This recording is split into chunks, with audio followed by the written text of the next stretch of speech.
Salut, c'est Jean-Benoît. Nous sommes désormais au Oliphant Rest Camp, qui est un camp encore plus au nord que l'Orpen où nous étions encore hier. C'est un camp relativement grand puisqu'il y a une centaine de maisons dans ce camp. Et il est bien nommé puisque à 10 km d'ici environ, on a vu une quinzaine d'éléphants traverser derrière nous pour aller ensuite se rafraîchir dans une rivière. C'était encore une fois magnifique. Je vais vous faire rapidement visiter notre petite maison qui est toute simple et ensuite je vais surtout vous faire profiter de la vue qui est absolument fantastique dans ce camp.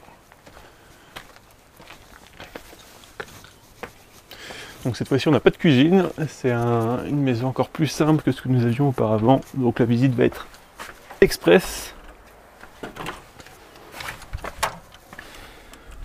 Hop, voilà, tout simplement avec une petite salle de bain derrière. Donc c'est pas ça le plus intéressant dans ce camp. Alors par contre je vais tout de suite fermer la porte à clé puisque dans ce camp il y a aussi des singes et on a eu la mauvaise surprise hier de se faire piquer du jambon dans notre frigo. Pof, c'est fermé, il n'y aura plus de risque. Et on va surtout passer à la vue parce que c'est ça qui est vraiment le plus intéressant.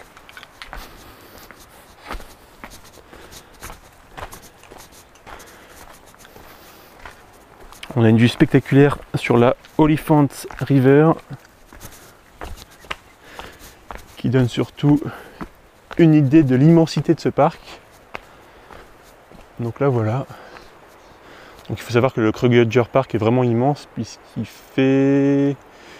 alors j'ai plus la surface en tête, mais en correspondance on pourrait y mettre 200 fois Paris. Donc le Kruger Park est 200 fois plus grand que Paris. Et donc là on a vu une vue assez imprenable sur la river. Il faut savoir aussi que là on est en juin, donc c'est l'hiver en Afrique du Sud, c'est la période sèche. Et c'est pour ça qu'il y a assez peu de... Alors il y a beaucoup de rivières qui sont asséchées, là on voit qu'il y a assez peu d'eau, même s'il y en a un peu quand même. Et malheureusement ça empire à cause du réchauffement climatique, puisque le Kruger Park est victime de ce réchauffement. Et donc la période où les rivières sont asséchées est malheureusement de plus en plus longue. Il faut savoir aussi qu'on roule beaucoup quand on est au Kruger Park.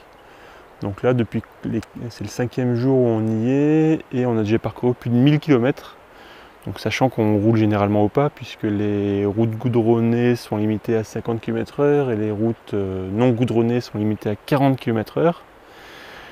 Et sachant qu'on va moins vite que ça généralement puisqu'on est attentif, on essaye de voir les animaux, qu'on s'arrête régulièrement dès qu'on voit des animaux. Donc à mon avis, on est plus à une moyenne de 30 km/h à peu près. Donc voilà, ça c'est l'aperçu qu'on a juste en bas du coup de notre petit magalo. Et je vais couper ici et je vais vous reprendre un petit peu plus haut, puisqu'on a une vue encore plus impressionnante du restaurant où on a déjeuné à midi. Donc je coupe et je vous retrouve tout de suite. Du coup je vous reprends ici puisqu'on arrive au restaurant avec la vue vraiment imprenable sur le parc. Hop, on a même la chance d'avoir un petit singe qui nous attend là.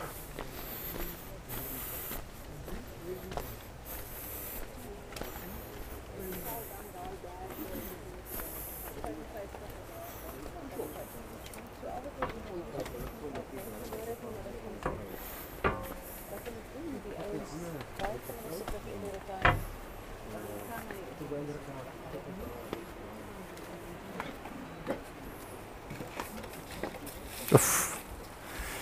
On lui a fait peur.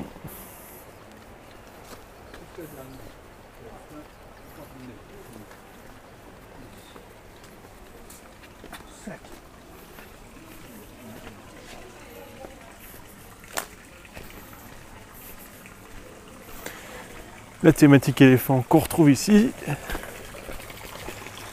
Et le coin le plus magique, on y arrive.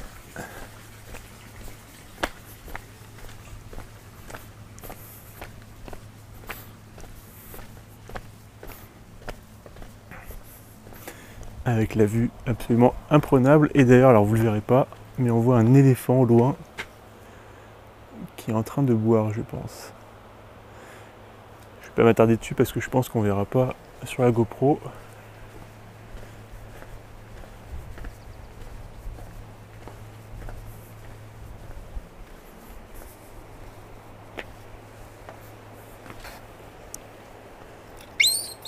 Encore un singe ici.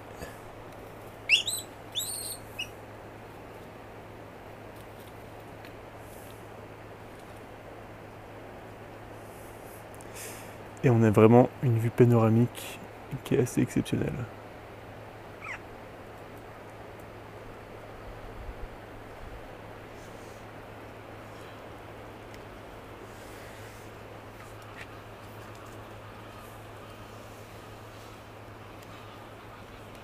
Et on voit bien sur cette vue qu'il y a assez peu de routes finalement. Que le parc est vraiment immense et qu'il n'est pas trop gâché, pas trop détruit par les routes. Sur cette vue panoramique, on voit qu'il y en a très peu.